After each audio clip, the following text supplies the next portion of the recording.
Minha primeira visão. Uma porta aberta que dá para um corredor comprido e um casarão de Botafogo, caminho da Urca.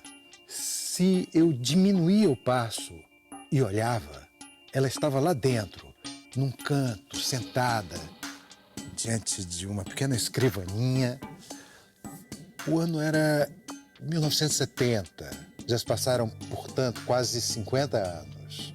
Diziam que eu não devia parar diante da porta aberta. Ela tinha vivido anos internada em um manicômio e ainda sofria crises de agressividade. Guardo a lembrança meio borrada de um fim de tarde em que os nossos olhares se cruzaram. Eu parei, fui até o vão da porta e senti uma força estranha, a força daquela mulher solitária. Depois disso eu não lembro mais, eu não lembro o que se seguiu. Ela levantou e veio até a porta. Ela não saiu do seu lugar e eu fui embora. De qualquer modo, não lembro de termos trocado uma palavra. Aquele casarão em que nós vivíamos no ano de 1970, em que para chegar a meu quarto eu passava pelo dela, era também uma casa de loucos. Os jovens que redescobriam a liberdade nos loucos anos 60 e 70. O solar da fossa, o casarão onde conheci Maura Lopes Cansado.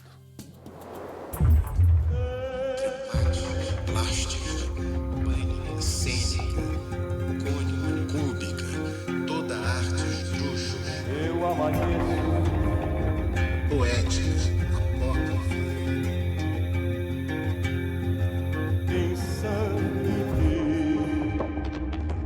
Eu canto a arte elástica.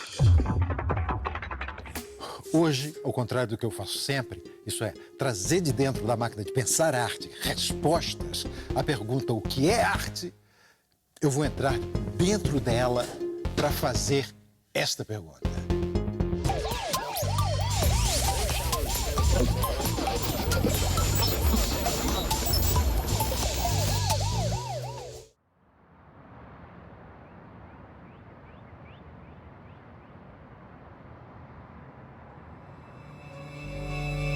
O que me assombra na loucura é a distância.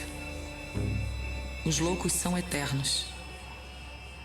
Nem as pirâmides do Egito, as múmias milenares, o mausoléu mais gigantesco e antigo possuem a marca de eternidade que ostenta a loucura.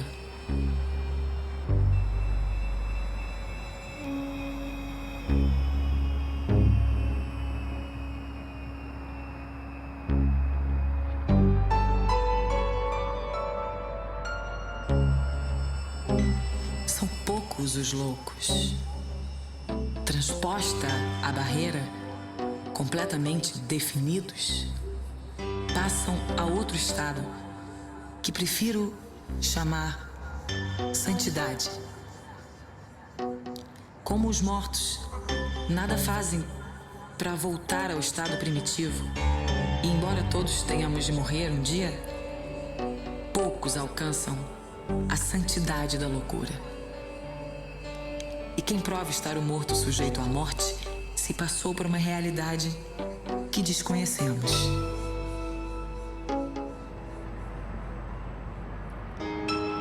A doutora Nise da Silveira, esta beleza que nunca gostou de mim porque eu era fútil. O grande amor de quem jamais soube falar disto aos outros. Talvez porque não fosse fútil, mas carente de palavras e ansiosa demais para conseguir verbalizar seus sentimentos. Em memória do tempo que me senti parte da família, grande mãe.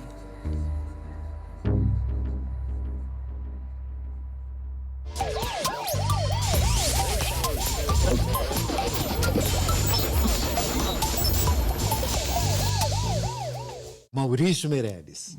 O Maurício, ele é jornalista, pesquisador, ele é um pesquisador especialmente na área de literatura, de história, é editor de cultura e de literatura do Globo, enfim. E o Maurício escreveu um prefácio das novas edições pela editora Autêntica do Hospício é Deus e de O Sofredor do Ver, que é o livro de contos da Maura Lopes Cansado. Maurício, por que tanto tempo essa escritora desapareceu? É sempre um mistério, eu acho, porque os escritores desaparecem. Eu tenho um amor pelos esquecidos ou os que deixam de escrever, enfim. Mas eu acho que, assim, muito provavelmente o estigma da loucura. E, assim, além de louca, a Maura, não custa lembrar, cometeu um homicídio em 72 e depois disso nunca mais conseguiu escrever uma linha. Hoje ela está 20 anos fora de catálogo e voltando só agora, ainda bem, né? E dela existe o Hospício é Deus, que seria uma primeira parte, né? Ela diz Diário 1 e teria sido perdido por um editor a parte do Diário 2. Exatamente. Ou isso é uma lenda? Essa história é um grande mistério, porque tem muitas lendas sobre o que aconteceu. Esse livro originalmente seria em 2 partes. A lenda mais famosa diz que o José Álvaro, que era um editor de uma editora pequena... José Álvaro, editor. Exatamente. Esqueceu esse original num táxi, o 2º volume.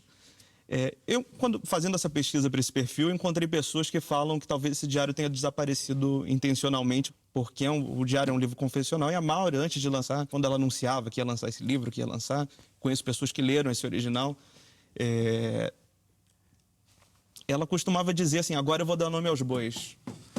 Então tinha um medo de ela dizer com quem ela dormiu, que ela já diz os nomes desses livros, mas não cita ninguém de forma muito indecorosa. Depois, quando ela já está presa numa penitenciária ali na Frecaneca, aquela Lemos de Brito que fechou, ela acusa de novo, diz que um original desapareceu no hospício quando uma repórter vai visitar ela, e ela dá a entender que é porque o livro incomodava, porque ela denunciava as condições do hospício, enfim. Mas então existiu essa segunda parte mesmo? Se você conhece pessoas que leram... Eu conheço pessoas que têm memórias... Imprecisas, mas eu encontrei um texto do Zé Álvaro, fazendo a pesquisa na Biblioteca Nacional em jornais antigos, em que ele elogia esse original. Tem pessoas que dizem que, assim, nos jornais da época que leram esse original, mas ele, infelizmente, se perdeu. Você disse que ela parou de escrever depois do episódio do homicídio que ela cometeu, que foi em 72. Isso, exatamente. A Maura entra numa... É uma cena que eu consegui reconstruir na minha pesquisa porque eu encontrei o processo judicial ao qual ela respondeu. Esse processo tinha aparecido em 2007 numa tese de doutorado citado em parte. E quando eu fui fazer essa pesquisa, eu voltei ao Tribunal de Justiça para procurar esse processo. E é possível reconstruir essa cena desse crime, que ela está internada na Clínica Doutoreiras, ali na Marquês de Olinda, era ali no final, onde hoje tem um condomínio, que nem existe mais essa clínica. Passou muita gente por lá, Paulo Coelho, acho que o Rodrigo Souza Leão, não lembro se chegou a passar por lá.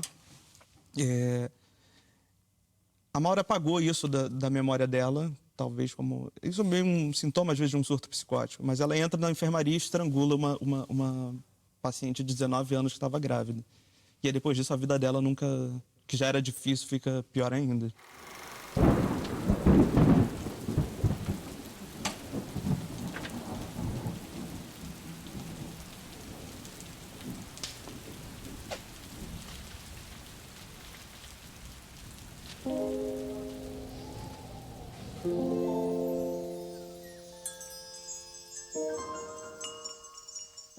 O Sofredor do Ver. Maura Lopes Cansado, do conto O Espelho Morto. Ando deveras muito preocupada com o que se passa ao meu redor. Não que tema morrer. Ao invés disso, sinto medo de ver-me eternizada em bloco de pedra. Ou mesmo continuar como estou. Esperando. Apenas esperando salvar-me dos rostos quadrados. Fugir e encontrar pessoas com quem possa falar. Porque vivo sozinha em um mundo cada vez mais estranho, fantástico, monstruoso. Não que as coisas tenham se modificado tanto. Desde menina, esse encarceramento me sufoca.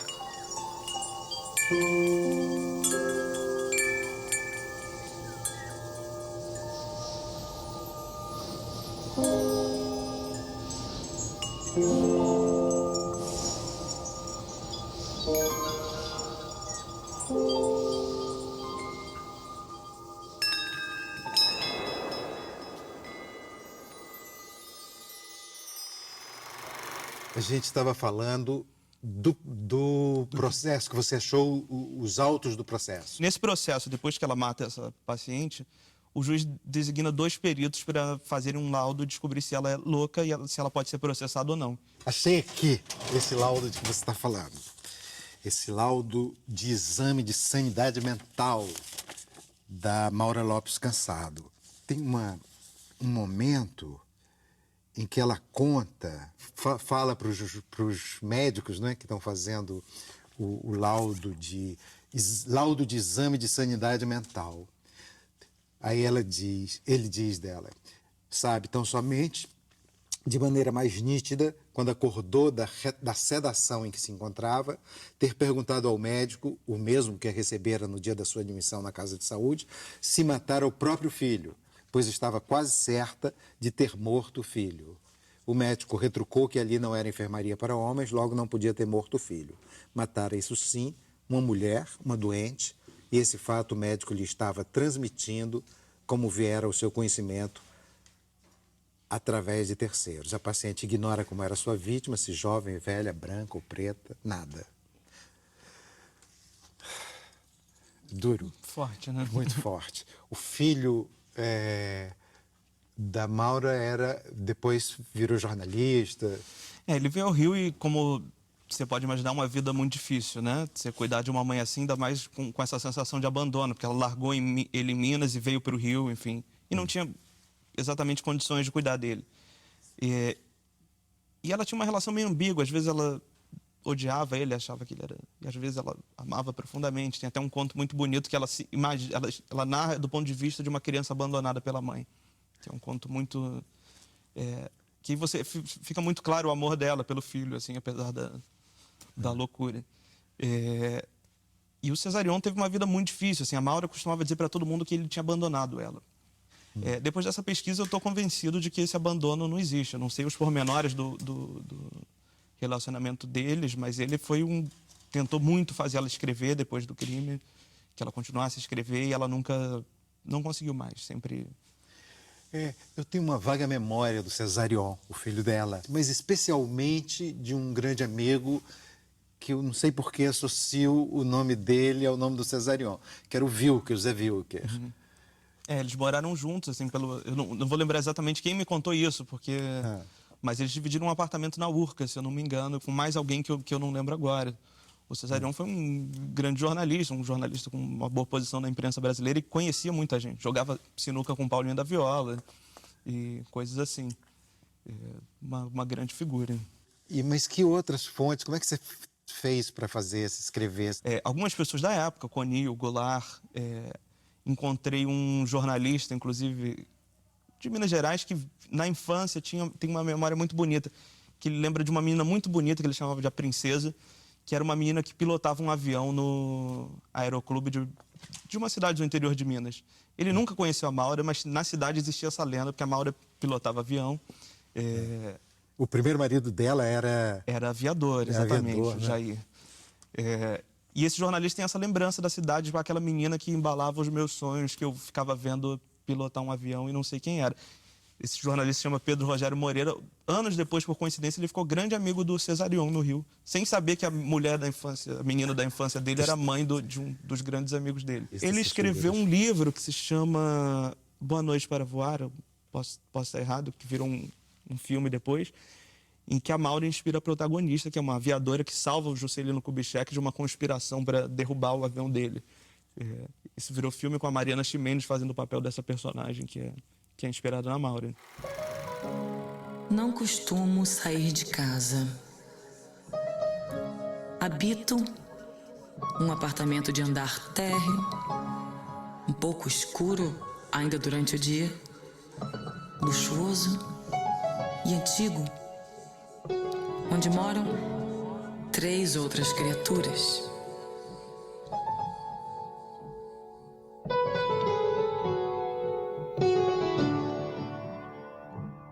Ignoro por que moramos juntas. Conheço-as há pouco tempo. Na verdade, gostaria de mudar-me. Conheço, porém, a inutilidade das mudanças. Nem sempre consigo tomar o café da manhã até o fim.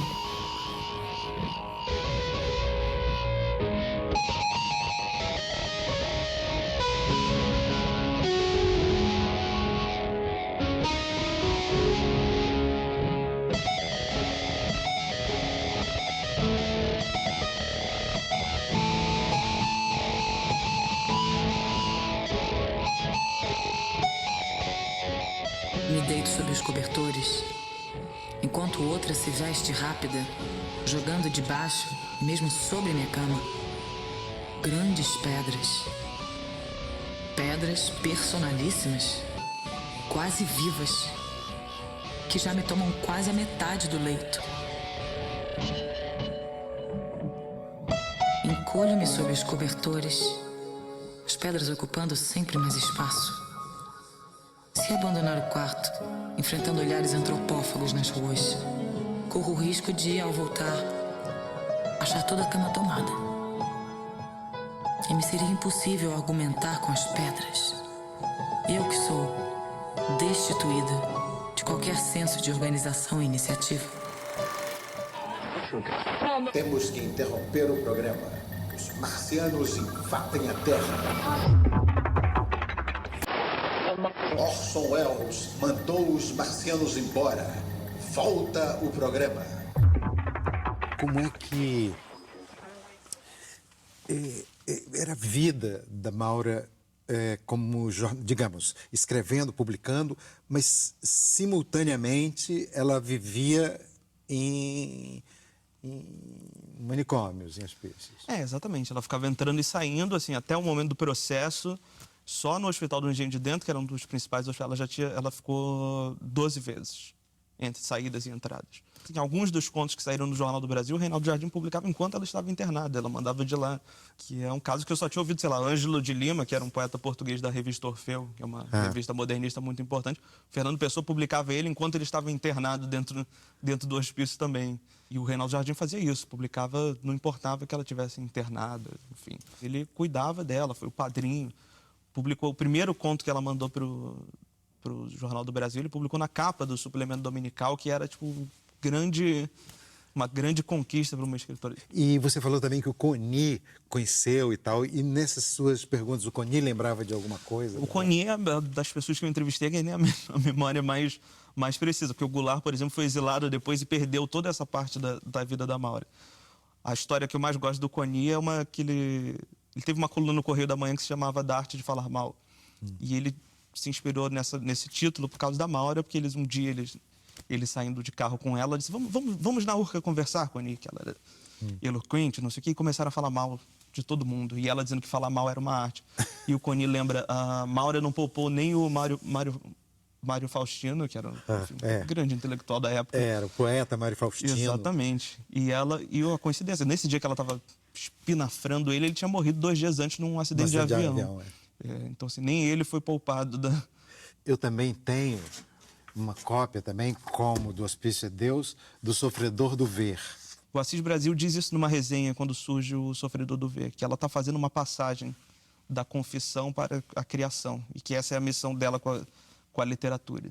Porque ela começa, os primeiros contos ainda tem o tema da loucura, do meio do livro para o final tem outros contos que não tem mais, que são assim, é criação pura, não é necessariamente relacionada à experiência nos hospícios.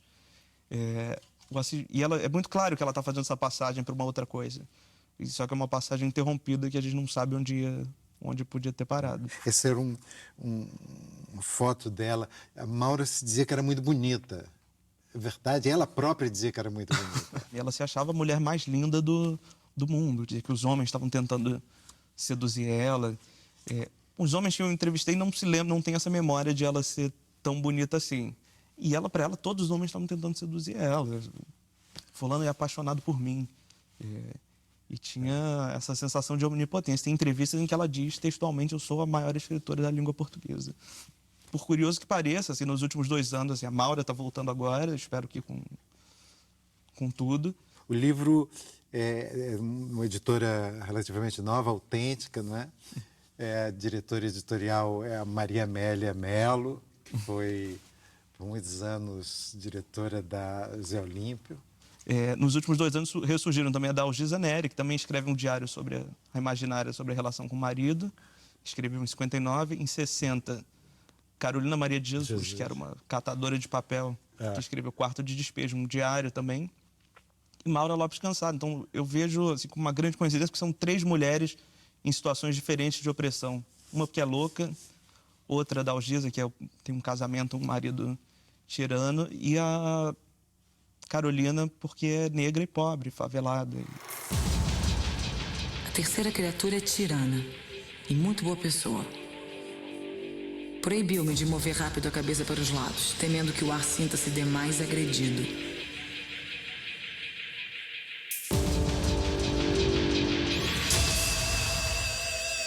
Assim, ando pelo apartamento buscando ver sempre apenas o que está à minha frente.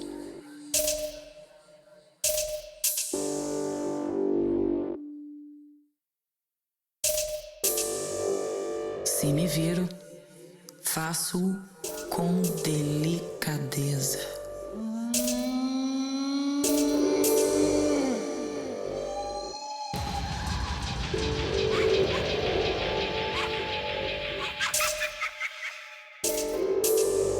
Esse cuidado me traz em constante tensão.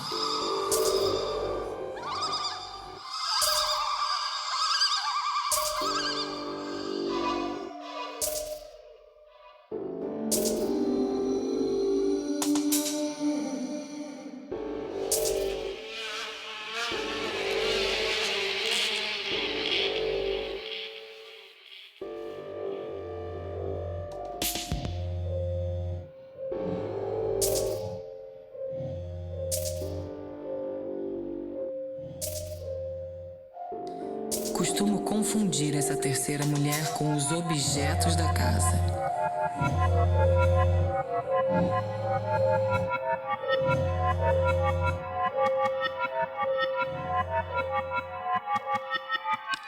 Móveis animados passeiam o dia todo pelo apartamento, sofrendo a presença das 3 horrendas criaturas. Ouço ruídos esquisitos.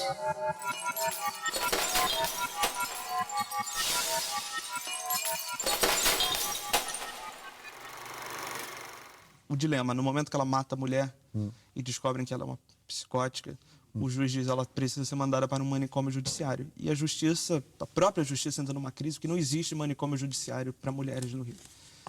Então ela fica pulando de lugar em lugar.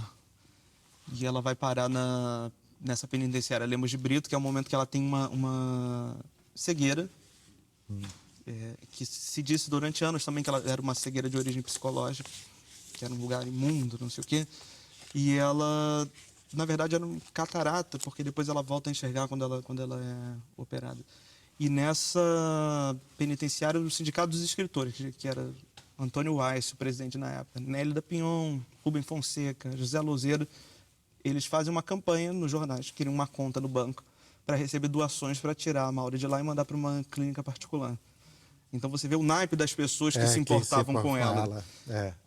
E ela, enfim, e aí é tirado da clínica, vai para uma clínica particular, etc. Tudo se tornou de mais difícil depois do crime da terceira criatura, assassinando o espelho com uma pedrada. Considero esse crime a maior desgraça em minha vida inútil, calada, vazia. Foi o espelho a única criatura humana que conheci. Desde a infância habituara-me a ele, não havia como temê-lo. Vê-lo diariamente, minha grande aventura. Começo a perder a noção do tempo. Acompanhando o crescimento do espelho, acompanhei meu próprio crescimento. Vendo-o se transformar, tive consciência da minha infância perdida. Cada vez mais o espelho se tornava adulto, o que me obrigava a admitir-me também assim. Já não sei, mas talvez eu esteja quase velha.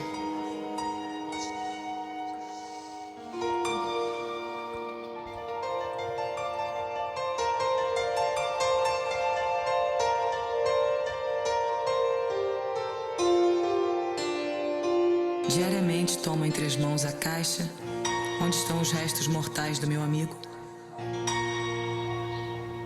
e sofro.